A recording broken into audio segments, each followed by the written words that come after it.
and gentlemen, I'm going to just analyze some facts of what is happening nowadays in our region, and I'm going to end up with a suggestion which I have, which I do believe that it could be used as a catalyst for solving various political instabilities in our region. My main presentation is, as I said, I'm going to analyze a few facts and figures regarding the EU energy sector, because my suggestion has to do with the energy security of the European Union, that the European dependence on energy supply and what is happening, especially with the dependency of Europe on Russia. And then I end up with my suggestions, which, in view of the prosperity which I do believe that it does exist in the Mediterranean region, the establishment of the creation of the South-North Energy Corridor, a pipeline which could be assisting especially the whole region, and the beneficiary would be also Turkey, and at the same time we end up in Europe. I'm going to say a few things about what we are doing regarding the offshore hydrocarbon activities, and of course to indicate that in our region is completely virgin, is unexplored, and the impact that the Southeast Mediterranean might have on the EU energy supply. Now, coming to some figures, as you can see here, is that the consumption of the inland energy consumption, the primary production of fuels, and the figures I have is unfortunately until the year 2007. You can see that how they modify from coal, hard coal, and go towards the natural gas nowadays. So the dependence of natural gas is, all the time, increases. This is the share of primary production in the cross-inland consumption. The energy dependency will increase as it goes, and is in the days that we're running is in the order of 55 to 60% energy imports into the EU. These will increase tremendously to 70% approximately by the year 2030.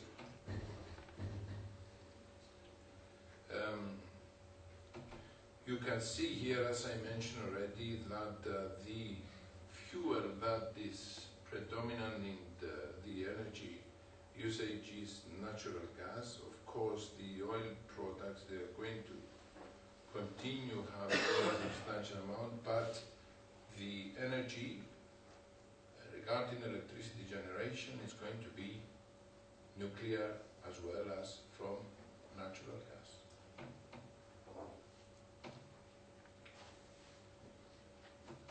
The EU today relies, especially from imports mostly from Russia, the Middle East, North Africa, and recently from Norway.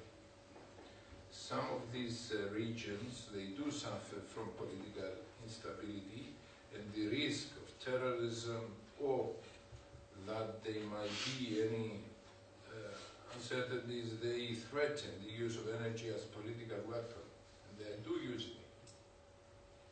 Instead of that, they should use energy as a catalyst, I believe, to solve political problems. We have all witnessed the Ukrainian crisis in January 2006, March 2008, January 2009, and only a few days back, 1 month ago, that they wouldn't again have the ability of paying Ukrainians, and also there are threats that they might have cut out of the pipelines. Europe is very, very vulnerable to these oil shock prices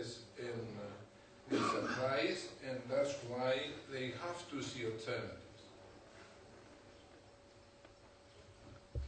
Now, the main energy policy of Europe is that is the sustainability, competitiveness, and above all, the security of supply. So, the security of supply, I believe, is the #1 priority, and especially not only for Europe, but for us as a small island state. We do believe that this is very essential and crucial for us. That's why sometimes we do pay higher prices and everything. Now, it is clear that the European Union is dependent on Russia, and the European Union is very much concerned on that. Although they don't say it very clearly in the statement, but it is very much important, and we do know that even Putin is trying and secure even much more alternative sources of energy by going to the nearby countries and getting the supplies. So approximately we have supplies 50% of European energy imports, and this is the main supplier is Gazprom. We had a lot of shocks in their ideas or their new policies that they want to go to the end users, and some of the oil companies, especially we have the shackling problem, as I was there many years ago working with Shell, and I know that they pull out because they want to be a single producer and single supplier. So it's very, very essential to see what they do.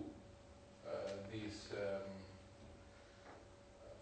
policies regarding Europe, and what I'm suggesting is that could be an alternative utilizing the supplies from the Mediterranean Sea, which is, I am sure that is very, very prosperous regarding hydrocarbons.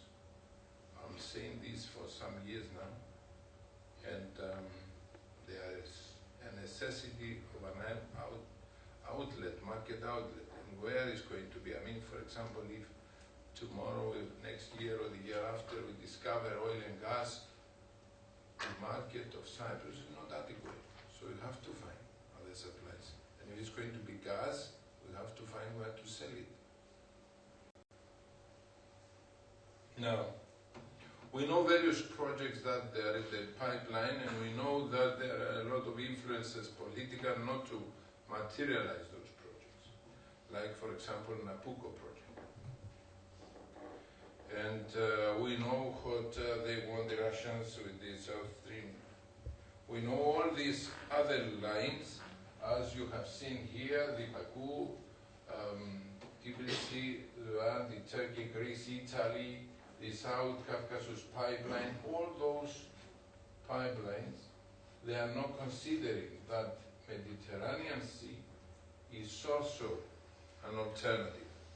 And I'm sure that what they discover here, the Egyptians, recently the Israelis, possibly tomorrow Cypriots, Lebanese, all these things, they could make a pipeline, join all these forces through either on Nabucco or another existing pipeline through Turkey. Turkey will benefit as a transit country on this. And you know what they decided already. I mean, Turkey, from Nabucco, they are going to get about $530 million per year as a rent, and as well as without taxation and 20% less price of gas. So they have a lot of benefits. So all these issues, I believe, could be utilized by the politicians, and I believe this could be used as a catalyst that the solution of this, of the political problem, could be beneficial. So what I'm suggesting here, and I make this sort of presentation, different lights, I made it recently in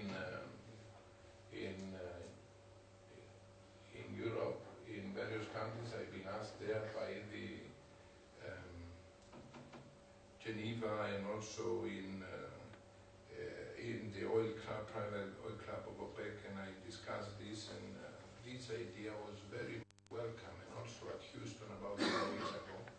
Because of these oil companies, they might be interested to come in our region, but they want to know where they're going to sell their gas when they discover it.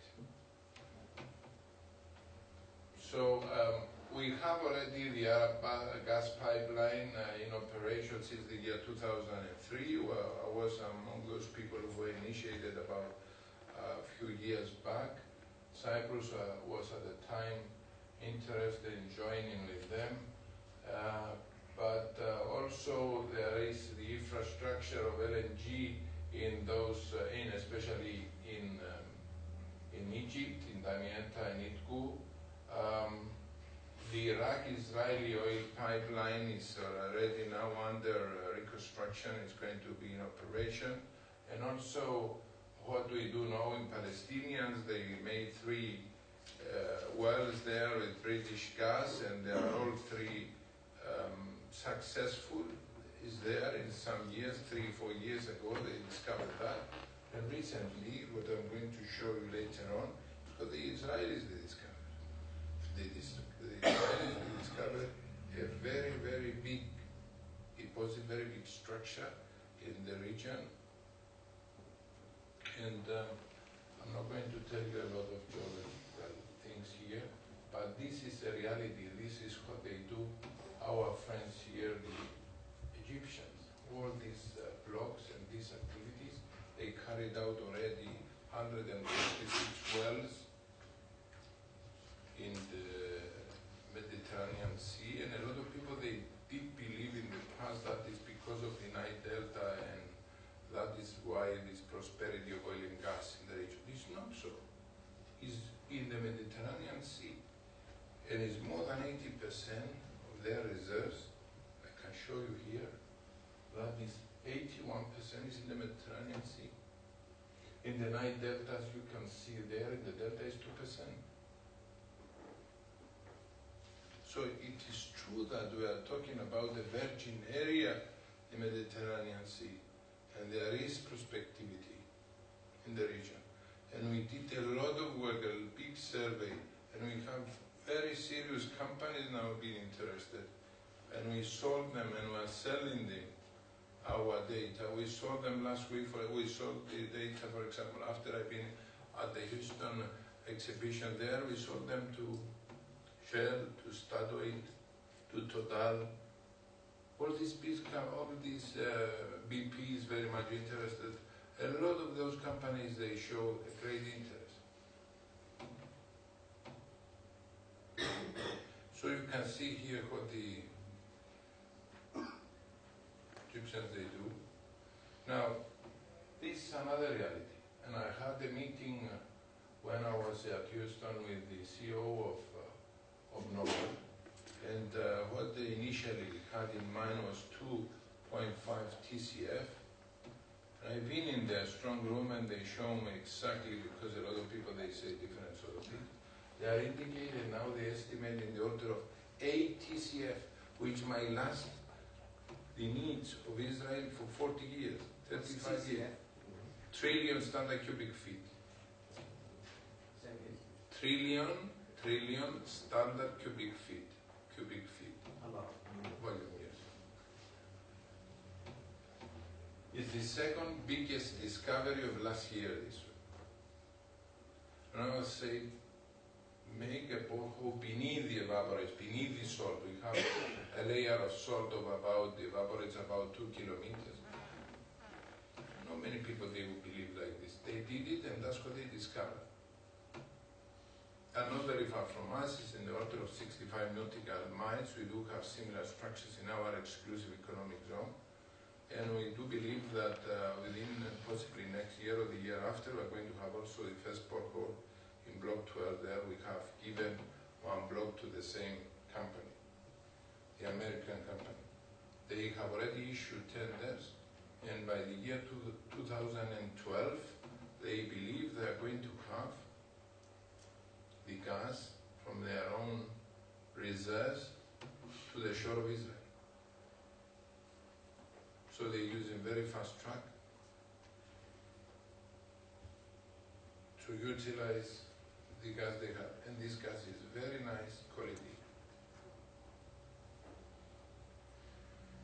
Now, what we are doing, I say a few words for our activities. Well, the island you all know, and also we are making efforts for discovering this roadmap. We believe that we are going to move to a second bidding round very soon, next year. We did give, as I mentioned, one block, and I will see later on, one block to an American company in the first bidding round. We have already signed all the relevant legislations and agreements with the Arab Republic of Egypt. We ratified the law in the year 2003 regarding the limitation of exclusive economic zone, the framework work agreement concerning the development of the cross-median line, and of course we have a confidentiality agreement between the two countries, and we exchange data and experiences. We did sign the agreement with Lebanon. In 10 days I shall visit them to assist them regarding establishing their own legislation as well as regulation, and also promoting their first bidding round. And even with Israel, we are trying our utmost best, and we do believe that is towards the benefit of both countries to have these agreements to materialize. And of course with Syria minister visited us, and they indicate that they want to know, because they had one bidding round with no success, and they do believe that we could collaborate towards that and finalize these agreements. Now, these are the various legislation regulations we have in, are based on the European Union relevant directive 94/22. We are exactly harmonized with this sort of thing, and we have very transparent and very, very open sort of procedures. How we evaluate the bidders depend on their work activity, their reputation, their previous experience, and especially their financial capability, but above all is the share of the benefits of the exploration is based on production sharing contracts. And of course, as I indicated here, Cyprus is giving towards that respect zero taxation. So they have to include everything in their sort of sharing, that we give them these very stable sort of business environment, so they know what is happening.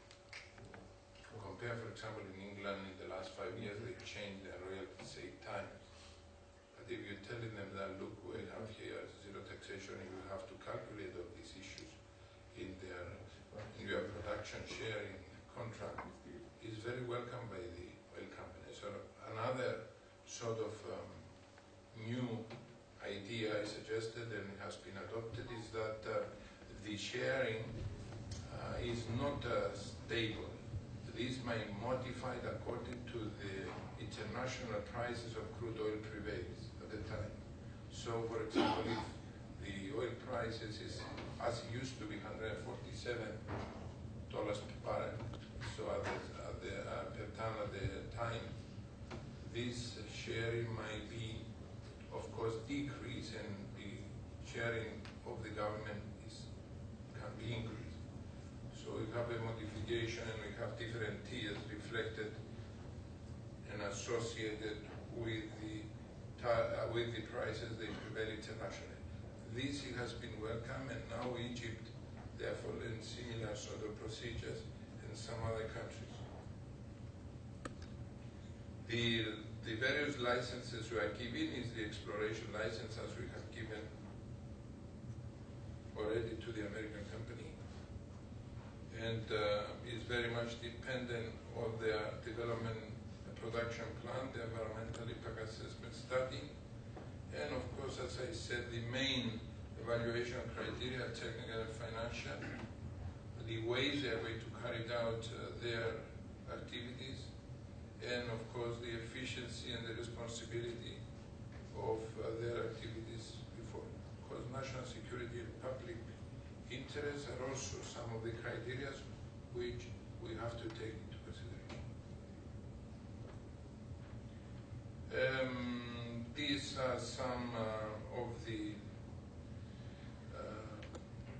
surveys we carried out, utilizing the recent, more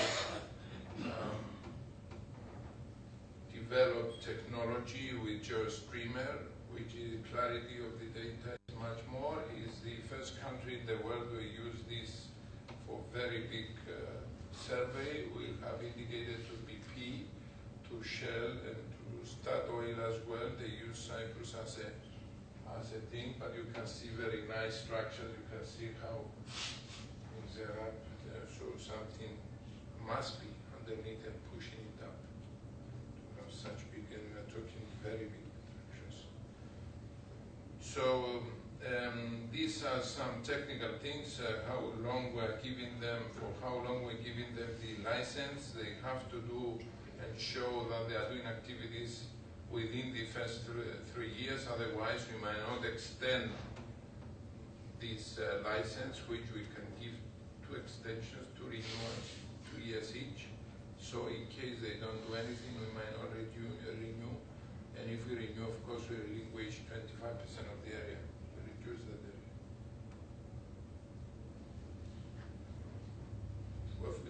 Of course, for the exploitation, we give them 25 years and also the ability of a renewal of 10 years. This is the first survey we carried out at the year 2006. We have, at that time, I think it was 6,779 kilometers of 2D seismic survey. We have repeated that. This is our data room. And we have also a confidential report for volumes 179 and 37 maps. We are selling these reports, of course, and also we are getting some benefit by selling the data. The government of Cyprus gets 30%. So we have already sold it to 14 companies. So they show interest, a lot of companies recently. You can see here, for example, some structures, some flat spots, as we can always say. We have passed the ship on top of that, of some of the existing wells in Egypt, and we compare these findings with ours, and we can see very clearly that we have very similar sort of structures, very similar indicators. It's within the confidentiality agreement. This is strategic environmental assessment study.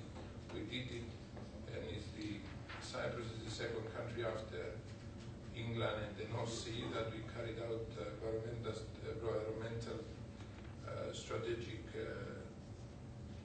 study, assessment study, and all these outcomes, they are binding all the licensees and those who they going to be interested in the exploration exploitation. So we're not doing wells without having this done before, and of course we are going to control, of course, the number of wells to be done in the future.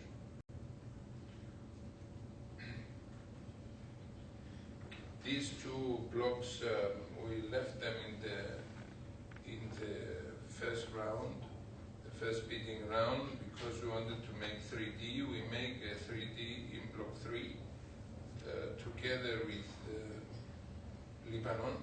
We found very, very big structures in that region. This is the block we have given to Noble, block 12, for 3 years. We signed with them on the 26th of October.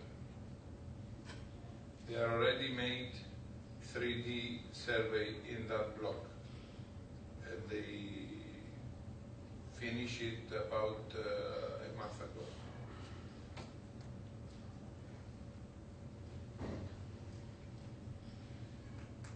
These are the reports we use. This is the route we follow in Egypt to see about the results of existing workloads there and compare it with that. This is the new survey we carried out recently, 12,500 line kilometers of 2D. We use the new GeoStreamer, which, as I said, is technology is very, very much clearer, and the timing and the resolution is the best. We have better penetration and we can see deeper. And now we have a grid of 10 by 10 kilometers, which is very good and very dense. So we made altogether around 20,000 line kilometers. By the end of this month, we are going to have new interpretation report. We are collaborating with the French company based in France. In that respect, we have a lot of interest. We are selling this report 50,000 euros. And of course, the oil companies, they are making their own reevaluation.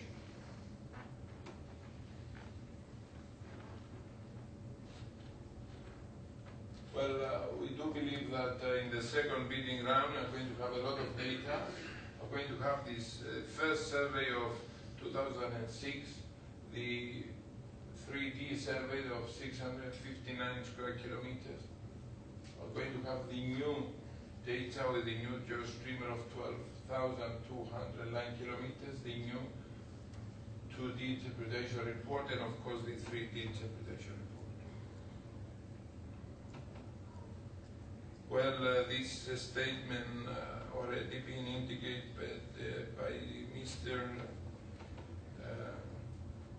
Talisman of Noble, the CEO of Noble, that Tamar is an indication of gas potentials of Cyprus, which they do believe that the same concept they extend in our region.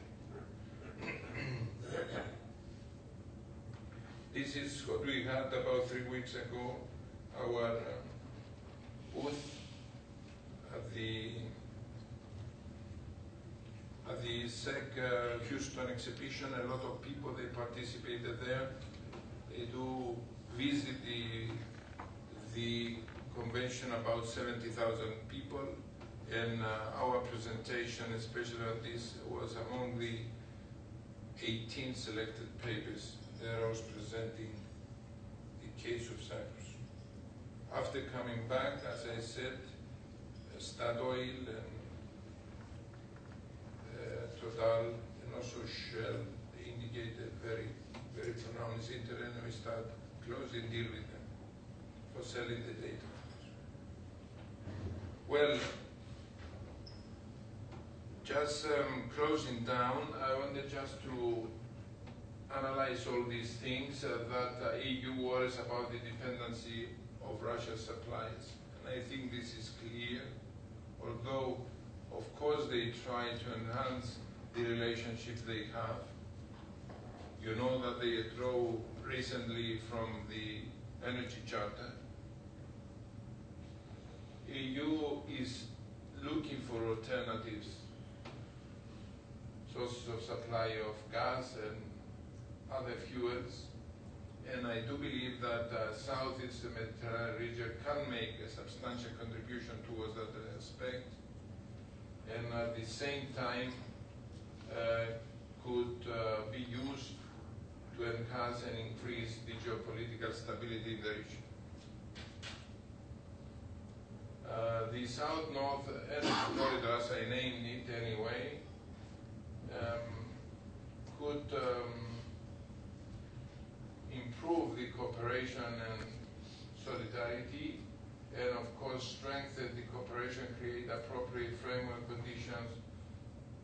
prosperity, dialogue, stability, and peace.